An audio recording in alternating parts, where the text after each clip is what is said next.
Olá, meu amigo, minha amiga, como é que vocês estão? Sejam bem-vindos a mais um episódio onde estudamos as obras póstumas de Allan Kardec, nosso codificador, né? Aquele que tornou a doutrina espírita assim educacionalmente adequada e que a gente estuda e aprende tantas coisas até hoje. Nós tivemos no primeiro e segundo episódios, primeiro um resumo sobre a biografia do Kardec e no segundo episódio um discurso feito pelo cientista da época, astrônomo, Camille Flammarion. E hoje nós vamos começar a primeira parte que traz a profissão de fé espírita raciocinada. Então vamos lá, como sempre, estas obras-primas de Kardec. Vamos começar com o tema Deus.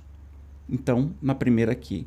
Há um Deus, inteligência suprema, causa primária de todas as coisas. A prova da existência de Deus temo-la neste axioma: não há efeitos sem causa. Vemos constantemente uma imensidade de efeitos, cuja causa não está na humanidade, pois que a humanidade é impotente para produzi-los, ou, sequer, para os explicar. A causa está acima da humanidade. É a essa causa que se chama Deus, Jeová, Alá, Brahma, Foye, grande espírito, etc. Tais efeitos absolutamente não se produzem ao acaso, fortuitamente em desordem. Desde a organização do mais pequenino inseto e da mais insignificante semente, até a lei que rege os mundos que circulam no espaço, tudo atesta uma ideia diretora, uma combinação, uma previdência, uma solicitude que ultrapassam todas as combinações humanas. A causa é, pois, soberanamente inteligente. Olha que coisa mais linda, que definição mais clara, né? Uma profissão de fé espírita falando de Deus e resumindo absolutamente tudo. Isso aqui é um resumão do que a gente estuda muito no Livro dos Espíritos, tá? Então, isso é muito legal. A segunda profissão de fé espírita: Deus é eterno, imutável, imaterial, único, onipotente, soberanamente justo e bom. Agora, Kardec vai destrinchar cada parte dessa. Deus é eterno. Se tivesse tido começo, alguma coisa houvera existido antes dele, ou ele teria saído do nada, ou, então, um ser anterior o teria criado. É assim que, degrau a degrau, remontamos ao infinito na eternidade. Lembrando sempre que tudo isso é uma fé raciocinada, né? Então, Deus é o primeiro e único e é eterno, sempre existiu, sempre existirá. Como diz o meu querido amigo Dr. Paulo César Fructuoso, ele diz assim: Evandro, não somos eternos, somos imortais. Eterno apenas Deus, porque nós tivemos um ponto de partida, um ponto de criação. Deus não. A gente não consegue compreender, mas enfim. E ele continua. É imutável. Se estivesse sujeito à mudança, nenhuma estabilidade teriam as leis que regem o universo. É imaterial. Sua natureza difere de tudo a que chamamos matéria, pois, do contrário, ele estaria sujeito às flutuações e transformações da matéria e, então, já não seria imutável. É único. Se houvesse muitos deuses, haveria muitas vontades e, nesse caso, não haveria unidade de vistas, nem unidade de poder na ordenação do universo. É onipotente, porque é único. Se ele não dispusesse de poder soberano, alguma coisa ou alguém haveria mais poderoso do que ele, não teria feito todas as coisas e as que ele não houvesse feito seriam obra de outro Deus. É soberanamente justo e bom. A sabedoria providencial das leis divinas se revela nas mais mínimas coisas como nas maiores, e essa sabedoria não permite se duvide nem da sua justiça, nem da sua bondade. É muito interessante, aí eu te convido a estudar comigo aqui no canal, essa parte aqui sobre Deus, que está nos primeiros temas lá do Livro dos Espíritos. Então, Deus é eterno, já que não teve começo e não terá fim. Deus é imutável, né? Então, se ele fosse imutável, como diz aquele livro de um povo, do povo hebreu, que Deus uma hora cria, outra hora destrói porque se arrependeu, né? Não teria estabilidade que a gente vê no universo. É imaterial, né? A gente não tem ideia do que seja isso, mas não é matéria, nem da mais rarefeita. É único, então não tem outros, né? É engraçado que o texto chama de ele com letra maiúscula, mas assim, pode ser ela, pode ser ile. Não tem gênero, né? Então a gente não sabe nem como se referir a Deus, como Kardec fez a primeira pergunta. A pergunta veio dele, não a resposta. O que é Deus e não quem é? Então não estamos humanizando Deus, né? É onipotente, porque é único, e soberanamente justo e bom. Deus é infinito em todas as suas perfeições. Se supuséssemos imperfeito um só dos atributos de Deus, se lhe tirássemos a menor parcela de eternidade, de imutabilidade, de imaterialidade, de unidade, de onipotência, de justiça e de bondade, poderíamos imaginar um ser que possuísse o que lhe faltasse, e esse ser, mais perfeito do que ele, é que seria Deus. É exatamente isso que a Bíblia nos traz, um Deus humano, cheio de falhas, cheio de problemas. Mas as pessoas não se atentam nisso. Um Deus que cria, faz uma coisa linda, depois resolve afogar o mundo inteiro porque se arrependeu de ter criado. Aí depois ele se arrependeu de ter se arrependido. Gente, não faz sentido, né? Como eu estou dizendo, aqui é um resumão do que o estudo se aprofunda, então vá lá no Livro dos Espíritos. Aí, na segunda parte, sobre a alma. 4. Há no homem um princípio inteligente a que se chama alma ou espírito, independente da matéria e que lhe dá o senso moral e a faculdade de pensar. Se o pensamento fosse propriedade da matéria, teríamos a matéria, bruta a pensar. Ora, como ninguém nunca viu a matéria inerte dotada de faculdades intelectuais, como, quando o corpo morre, não mais pensa, forçoso se conclua que a alma independe da matéria e que os órgãos não passam de instrumentos com que o homem manifesta seu pensamento. A física, que é materialista porque só acredita na matéria, não tem muita explicação. Acha que o cérebro é o lugar que vem aí os pensamentos, as decisões, etc. e tal. E, segundo o estudo da doutrina espírita, né, e aquilo que eu acredito logicamente, não cegamente, isso não está no nosso corpo físico, está fora dele. 5. As doutrinas materialistas são incompatíveis com a moral e subversivas da ordem social. Olha que interessante. Se, conforme pretendem os materialistas, o pensamento fosse segregado pelo cérebro, como a bilis o é pelo fígado, seguir-se-ia que, morto o corpo, a inteligência do homem e todas as suas qualidades morais recairiam do nada. Que os nossos parentes, amigos e todos quanto houvessem tido a nossa afeição estariam irremessivelmente perdidos. Que o homem de gênio careceria de mérito, pois que somente ao acaso da sua organização seria devedor das faculdades transcendentes que revela.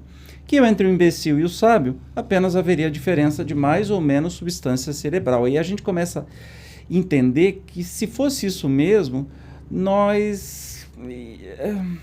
é difícil acreditar num Deus justo e bom, certo? Por quê? Se tudo é acaso, então por que eu não fui? Por que eu não nasci rico? Por que eu não nasci inteligente? Por que eu não nasci bonito? Aí você está questionando Deus.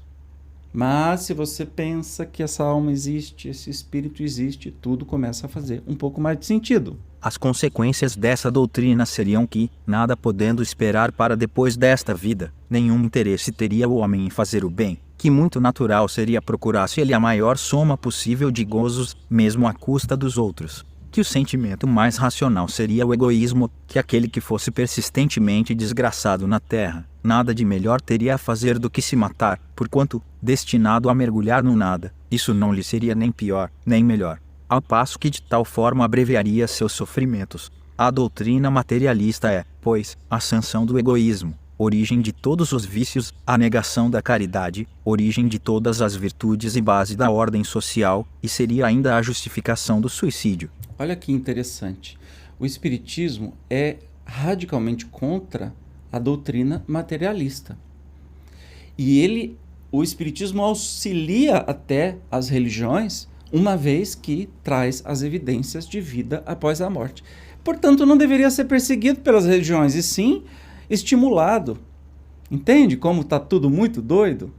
Né? Mas as religiões preferem dizer que tudo é coisa do capeta e se curvam ao materialismo, uma vez que a gente está vendo religiões. Começou com a católica e depois algumas protestantes, agora as neopentecostais, evangélicas, construindo impérios, viraram um meio de vida, extremamente materialistas. Teve uma aí, eu sempre esqueço o nome dessas, que não paga direitos trabalhistas para seus funcionários. Mas que raio de religião é essa? Materialista ao extremo, mas compra fazendas e palácios para os seus líderes religiosos. Tenha santa paciência, né? O Espiritismo veio justamente para cair por terra o materialismo e também questionar essas montes de bobagem que as religiões falam por aí. 6. O Espiritismo prova a existência da alma. Provam a existência da alma os atos inteligentes do homem, por isso que eles hão de ter uma causa inteligente, e não uma causa inerte. Que ela independe da matéria está demonstrado de modo patente pelos fenômenos espíritas que a mostram agindo por si mesma e o está, sobretudo, pelo seu insulamento durante a vida, o que lhe permite manifestar-se, pensar e agir sem o corpo. Pode-se dizer que essa química separou os elementos da água, se, dessa maneira, pôs a descoberto as propriedades desses elementos e se pode, à sua vontade, fazer e desfazer um corpo composto, o espiritismo, igualmente. Pode isolar os dois elementos constitutivos do homem, o espírito e a matéria, a alma e o corpo, separá-los e reuni-los à vontade, o que não deixa dúvida sobre a independência de um e outro. Bem interessante essa explicação, né? 7. A alma do homem sobrevive ao corpo e conserva a sua individualidade após a morte desse. E no estudo do Livro dos Espíritos a gente vai ver também aquelas correntes, né, de pensamento ou de crença que diz que o homem, quando morre, volta para o todo. Não conserva a individualidade. E aí eu não sei o que é pior, né? Morrer e acabar tudo, ou você morrer e voltar para um todo e acaba tudo do mesmo jeito, porque você não vai lembrar nem quem que você é. O Espiritismo justamente nos traz o inverso disso. Se a alma não sobrevivesse ao corpo, o homem só teria por perspectiva o nada, do mesmo modo que se a faculdade de pensar fosse produto da matéria. Se não conservasse a sua individualidade, isto é, se dissolvisse no reservatório comum chamado grande todo, como as gotas d'água no oceano, seria igualmente, para o homem, o nada do pensamento e as consequências seriam absolutamente as mesmas que se não houvesse alma. Pensa, né? Pensa que eu acho que isso é muito fácil da gente entender. A sobrevivência desta morte do corpo está provada de maneira irrecusável e até certo ponto palpável pelas comunicações espíritas. Sua individualidade é demonstrada pelo caráter e pelas qualidades peculiares a cada um. Essas qualidades, que distinguem umas das outras as almas, lhes constituem a personalidade. Se as almas se confundissem num todo comum, uniformes seriam as suas qualidades. Além dessas provas inteligentes, há também a prova material das manifestações visuais, ou aparições, tão frequentes e autênticas, que não é lícito pô-las em dúvida. Então, o Espiritismo não é uma brincadeira ou uma teoria que alguém imaginou e ficou.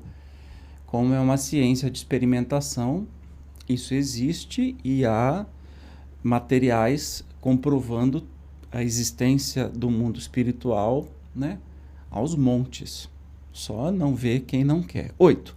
A alma do homem é ditosa ou desgraçada depois da morte, conforme haja feito bem ou mal durante a vida. Admitindo-se um Deus soberanamente justo, não se pode admitir que as almas tenham todas a mesma sorte. Se a posição futura do criminoso houvesse de ser a mesma que a do homem virtuoso, excluída estaria toda a utilidade da prática do bem. Ora, supor que Deus não faz diferença entre o que pratica o bem e o que pratica o mal fora negar-lhe a justiça, nem sempre recebendo punição o mal e recompensa o bem, durante a vida terrena, deve-se concluir daí que a justiça será feita depois, sem o que Deus não seria justo. As penas e os gozos futuros estão, ademais, provados pelas comunicações que os homens podem estabelecer com as almas dos que aqui viveram e que vêm descrever o estado em que se encontram, ditoso ou infeliz, a natureza de suas alegrias ou de seus sofrimentos e enumerar-lhes as causas.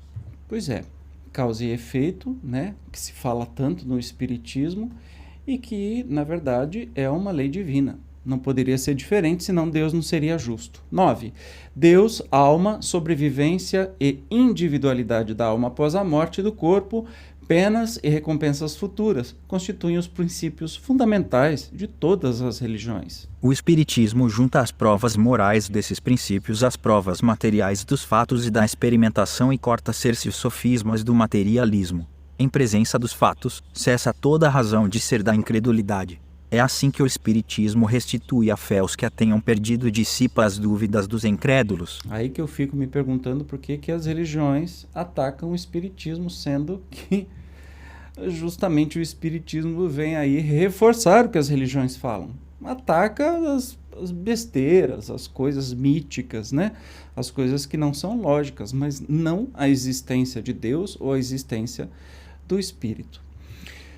Terceiro, criação. 10. Deus é o criador de todas as coisas. Esta proposição é corolário da prova da existência de Deus. 11. O princípio das coisas reside nos arcanos de Deus, ou na história, em tudo de Deus. Tudo diz que Deus é o autor de todas as coisas, mas como e quando as criou Ele?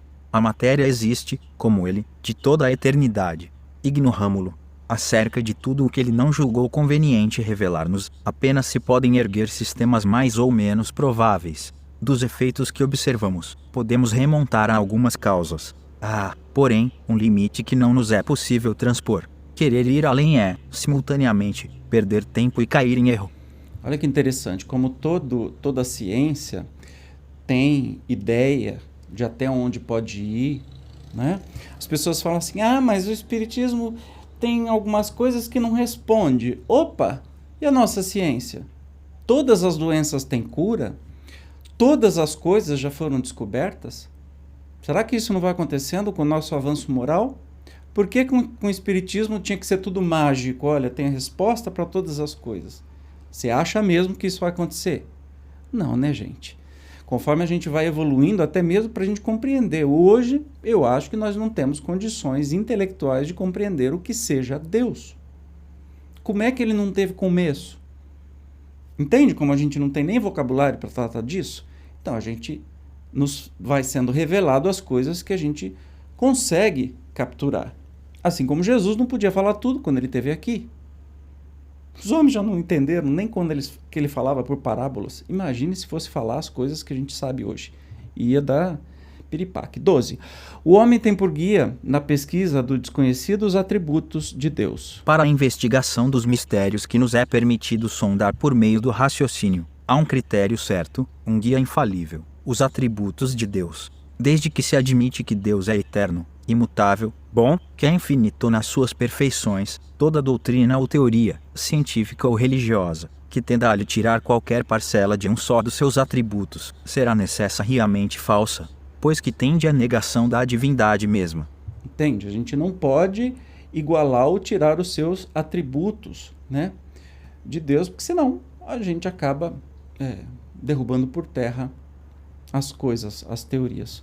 13. Os mundos materiais tiveram começo e terão fim. Quer a matéria exista de toda a eternidade, como Deus, quer tenha sido criada numa época qualquer, é evidente, segundo o que se passa cotidianamente às nossas vistas, que são temporárias as transformações da matéria e que dessas transformações resultam diferentes corpos, que incessantemente nascem e se destroem. Como produtos que são da aglomeração e da transformação da matéria, os diversos mundos hão de ter tido, como todos os corpos materiais, começo e terão fim, na conformidade de leis que desconhecemos. Pode a ciência, até certo ponto, formular as leis que lhes presidiram a formação e remontar ao estado primitivo deles.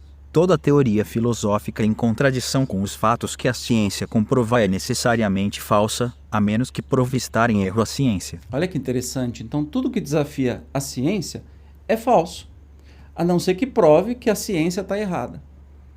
Entende? Então, porque a ciência é justamente essa exaustiva tentativa não, este sucesso de comprovar as coisas pela razão, pela observação, pela prova. Não é um achômetro.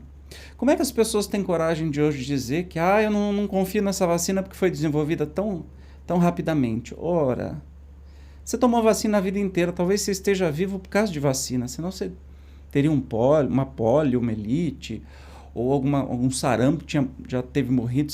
Quando é que a gente foi perguntar quem é que desenvolveu, quanto tempo demorou para desenvolver? No caso que eu estou falando, a vacina do SARS-CoV, para quem não sabe, SARS-CoV é o vírus, SARS-CoV-2. Covid é a doença, Covid-19. SARS-CoV-2 significa que já existia SARS-CoV-1. Já havia conhecimento e muito estudo em cima disso, portanto, se aproveitou o tempo que se estava estudando de um tipo de vírus similar. Então, assim, não dá para a gente contradizer a ciência com achômetro. Isso tem um nome, já, imbecilidade. Você está assinando aí o papel de trouxa. Né? Porque como é que você vai contra um negócio que foi provado e comprovado por muita gente no mundo inteiro, e é assim que a ciência funciona? Não é um sujeito que falou uma coisa e todo mundo fala amém. Todo mundo vai provar e tentar derrubar a teoria daquele. Então, tudo que vai contra a ciência é falso. Ponto. Não tem jeito de ser diferente disso e não tem palavras bonitas para definir isso. Tá? 14. Criando os mundos materiais, também criou Deus seres inteligentes a que damos o nome de espíritos. E a gente vê, não somos os únicos seres inteligentes. Há uma infinidade deles. A gente tem o nosso cachorrinho em casa. Você acha que ele não é inteligente? Você acha que ele não tem sentimento? Não chegou a nossa inteligência porque nós somos espíritos mais velhos que estamos evoluindo. Mas um dia já fomos da inteligência deles. Ou menos. Entende? Então a gente sabe que isso acontece. 15. Desconhecemos a origem e o modo de criação dos espíritos, apenas sabemos que eles são criados simples e ignorantes, isto é, sem ciência e sem conhecimento do bem e do mal, porém perfectíveis e com igual aptidão para tudo adquirirem e tudo conhecerem com o tempo. A princípio, eles se encontram numa espécie de infância, carentes de vontade própria e sem consciência perfeita de sua existência. Aí, acabou de falar justamente sobre os animais, né? Os nossos irmãozinhos menores, que necessariamente não foram feitos para a nossa alimentação. Sim, é difícil, mas é uma realidade que você tem que se chocar com ela. Eu me choquei. Eu escolho não consumir nenhum tipo de carne, né? Nenhum tipo do que resulta de sofrimento animal, mas a gente está até o pescoço envolvido nisso, e aí entra leite, derivados, etc e tal, e a gente sabe como isso é difícil, mas isso vai de cada um. Mas não podemos nos enganar. Os animais não foram criados para, mas Deus criou as vaquinhas para ser morta e nos dar carne. Não foi por isso, não. Não foi por... Se a gente não tivesse tecnologia para fazer outras coisas, ou encontrar as mesmas fontes de alimento, ou fabricar as mesmas fontes de alimento, eu não falo nada, que nem o leão, ele não sabe fazer um bichinho, um viadinho. O leão não sabe fabricar nada, ele, para sobreviver, ele tem que atacar e comer as suas vítimas, suas presas. Mas ele não faz isso por capricho, porque ele gosta do sabor. Ele faz isso porque ele tem que sobreviver. Um leão bem alimentado não faz mal para ninguém. Por que o homem faz? Por que a gente, plenamente satisfeito, continua a carnificina de matar os nossos semelhantes, que são espíritos em evolução, assim como também nós fomos? Entende? Questione-se. 16. À medida que o espírito se distancia do ponto de partida, desenvolvem-se-lhe as ideias, como na criança, e, com as ideias, o livre-arbítrio, isto é, a liberdade de fazer ou não fazer, de seguir este ou aquele caminho para seu adiantamento, o que é um dos atributos essenciais do espírito. Justamente, se não tivermos o livre-arbítrio, nós somos presas de um Deus determinista, o destino. O meu destino é isso. Não, ninguém tem destino. A gente pode ter programação da vida, né? Programação que a gente faz antes de encarnar, mas não é imutável. Eu vou ter que morrer daquele jeito, então, para que a gente vai fazer escolha? Claro que o nosso livre-arbítrio é limitado às condições físicas. Eu tenho livre-arbítrio, mas até certo ponto. Eu não saio voando por aí e vou visitar outros planetas. Eu não consigo fazer isso. Então, não tenho um livre-arbítrio total, mas de acordo com o que eu preciso neste momento, eu tenho. No futuro, eu vou, mas agora não.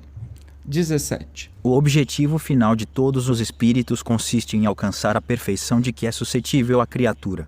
O resultado dessa perfeição está no gozo da suprema felicidade que lhe é consequente e a que chegam mais ou menos rapidamente, conforme o uso que fazem do livre-arbítrio. Interessante, né? Então, o objetivo final é a gente chegar realmente na perfeição. A gente passa por todas as fases de aprendizado para chegar à perfeição. Aí tudo é explicado. Todo esse sofrimento, toda a dor que a gente enfrenta, etc, etc, são experiências, são aprendizados que nós precisamos para chegar lá no alto, na perfeição. 18. Os espíritos são os agentes da potência divina, constituem a força inteligente da natureza e concorrem para a execução dos desígnios do Criador, tendo em vista a manutenção da harmonia geral do universo e das leis imutáveis que regem a criação. Não há dúvida sobre isso, né? Quem são os espíritos? 19. Para colaborarem, como agentes da potência divina na obra dos mundos materiais, os espíritos revestem transitoriamente um corpo material. Os espíritos encarnados constituem a humanidade. A alma do homem é um espírito encarnado. Tem uma nomenclatura aí que é só questão de nome mesmo, que se chama, né? Quando a gente está encarnado, chama de alma. Mas, enfim, é quase que similar a alma e espírito. Não se preocupe com isso. 20. A vida espiritual é a vida normal do espírito, é eterna. A vida corporal é transitória e passageira. Não é mais do que um instante na eternidade. Então, a nossa verdadeira vida é a vida espiritual e não a vida física. Que a gente saiba disso na hora de viver neste mundo. 21. A encarnação dos espíritos está nas leis da natureza. É necessária ao adiantamento deles e à execução das obras de Deus. Pelo trabalho que a existência corpórea lhes impõe, eles aperfeiçoam a inteligência e adquirem, cumprindo a lei de Deus, os méritos que os conduzirão à felicidade eterna. Daí resulta que, concorrendo para a obra geral da criação, os espíritos trabalham pelo seu próprio progresso. Muito interessante que isso aqui praticamente é um resumão do que é o espiritismo, é uma profissão de fé. 22. O aperfeiçoamento do espírito é fruto do seu próprio labor. Ele avança na razão da sua maior ou menor atividade ou da sua boa vontade em adquirir as qualidades que lhe falecem. Jesus já dizia, né, a cada um segundo suas obras, ou seja, a gente trabalha para nos aperfeiçoar cada vez mais. 23. Não podendo o espírito, numa só existência, adquirir todas as qualidades morais e intelectuais que hão de conduzi-lo à meta, ele chega a essa aquisição por meio de uma série de existências, em cada uma das quais dá alguns passos para a frente na senda do progresso e se escoima de algumas imperfeições. A gente caminha muito lentamente, até mesmo porque, você já imaginou, se tivesse que ter tudo numa existência só, como que faz a criancinha com 2 anos de idade que desencarna? Não aprendeu sequer falar? Como é que evoluiu? Né? É só pensar. 24. Para cada nova existência, o espírito traz o que ganhou em inteligência e em moralidade nas suas existências pretéritas, assim como os germens das imperfeições de que ainda se não expungiu. Obviamente, não lembramos, e é um fator muito bom para nós mesmos, mas algumas pessoas lembram de algumas coisas, mas o conhecimento a gente traz. Né? A gente não precisa necessariamente lembrar da fórmula de matemática para poder usar a matemática. 25. Quando um espírito empregou mal uma existência, isto é, quando nenhum progresso realizou na senda do bem, essa existência lhe resulta sem proveito. Ele tem que a recomeçar em condições mais ou menos penosas, por efeito da sua negligência ou má vontade. Então, se a gente se recusa a aprender, acontece como no ano escolar. O que faz? Repete. Então a gente volta e é desafiado pelos mesmos problemas até a gente deixar de ser preguiçoso e seguir adiante. 26. Devendo o espírito, em cada existência corpórea, adquirir alguma coisa no sentido do bem e despojar-se de alguma coisa no sentido do mal, segue-se que, após certo número de encarnações, ele se acha depurado e alcança o estado de puro espírito. Um puro espírito só se encarna se quiser, porque já não é mais necessário, já viveu todas as experiências. A título de curiosidade, Jesus é um espírito puro, único, que pisou no planeta Terra e que vem nos conduzindo desde a sua criação, há 4,6 bilhões de anos atrás. 27. É indeterminado o número das existências corpóreas, depende da vontade do espírito reduzir esse número, trabalhando ativamente pelo seu progresso moral. Olha, o mais interessante, e como é positivista a doutrina espírita, diz assim, ó, se você quiser, você muda o seu futuro. Você vai precisar de menos encarnações se você quiser fazer as coisas direito. Aí vem Jesus e nos diz, olha, o atalho é esse aqui. Aí o povo fala que ele morreu para salvar todo mundo. Não, ele não morreu para salvar ninguém, ele veio aqui para ensinar. Ele morreu porque ele falava contra o sistema religioso daquela época. E os religiosos, que foram quem o mataram. E eu me enrolei aqui agora, hein? Mas enfim, o sistema religioso que matou Jesus.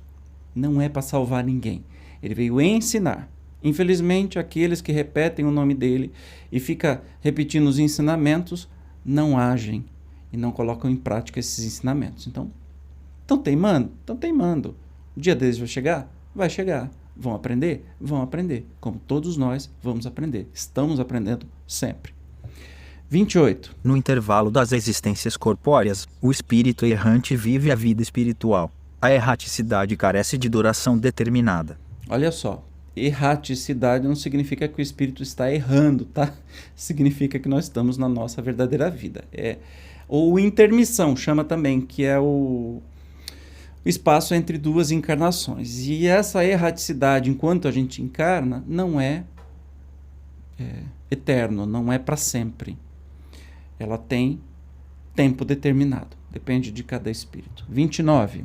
Quando, no mundo, os espíritos têm realizado a soma de progresso que o estado desse mundo lhe faculta efetuar, deixam-no e passam a encarnar no outro mais adiantado, onde entesouram novos conhecimentos e assim por diante, até que, de nenhuma utilidade mais lhe sendo a encarna-se cedilha maiúsculo ou em corpos materiais, entram a viver exclusivamente a vida espiritual, em que também progridem noutro sentido e por outros meios, galgando o ponto culminante do progresso, gozam da felicidade suprema. Admitidos nos conselhos do Onipotente, identificam-se com o pensamento deste e se tornam seus mensageiros, seus ministros diretos para o governo dos mundos, tendo sob suas ordens os outros espíritos ainda em diferentes graus de adiantamento. Muito legal, né? A gente saber que a gente vai ter um futuro maravilhoso pela frente, né? Não tem fim. O caminho que a gente vai trilhar sempre em mundos melhores, a gente vai se melhorando, vai para mundos melhores, conhecendo pessoas melhores, e assim até a gente chegar a ver a Deus como Jesus vê e compreende Deus e é um de seus emissários neste universo e talvez nos multiversos. Maravilha? E com isso concluímos o estudo de hoje. Legal, né? No próximo encontro vamos falar sobre as manifestações dos espíritos. Eu, como sempre, te aguardo. Até mais.